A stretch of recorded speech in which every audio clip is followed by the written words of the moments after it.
دوسری بات وعلیکم بسنت الخلفاء الراشدین المہدیین، فرمایا کہ فتنہ فساد کے زمانے میں ایک تو میری سنت یعنی میرا طریقہ اور میرے خلفائے راشدین ابو بکر عمر عثمان و علی، ان کے سنت ان کے طریقے پر عمل کرو تو تمہیں کیا ملے گی؟ نجات ملے گی۔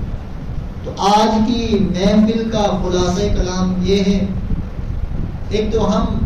اپنا تعلق قرآن کے ساتھ جوڑیں، جیسے رمضان میں آپ نے اپنا تعلق قرآن سے جوڑا، مسجد کے ساتھ جوڑا، اب رمضان کے بعد ہمارا یہ تعلق ٹوٹنا نہیں چاہیے۔ ابھی حافظ صاحب تراویح پڑھا رہے تھے، آپ نے ایک بات محسوس کی ہوگی، اس نے قل اعوذ برب الناس کے بعد وہیں پر ختم کیا، الف لام میم شروع کیا دوبارہ، آخری رکعت میں کہاں سے آغاز کیا؟ الف لام میم سے۔ یہ قرآن کی جو تلاوت ہم رمضان میں کر رہے تھے،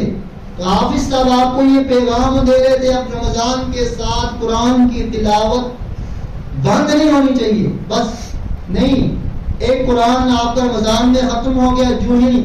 اگلا دن شروع ہو جائے عید کا، تو آپ کی جو تلاوت کی جو ترتیب ہے، ذکر و اذکار کی جو ترتیب ہے،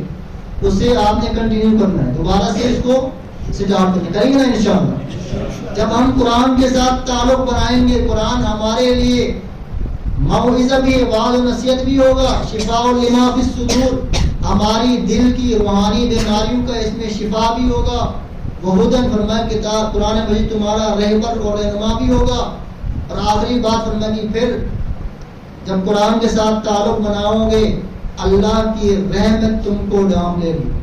موسلادھار بارش کی طرح اللہ کی رحمت تم پر برسے گی۔ اللہ جل جلالہ جو کچھ ہم نے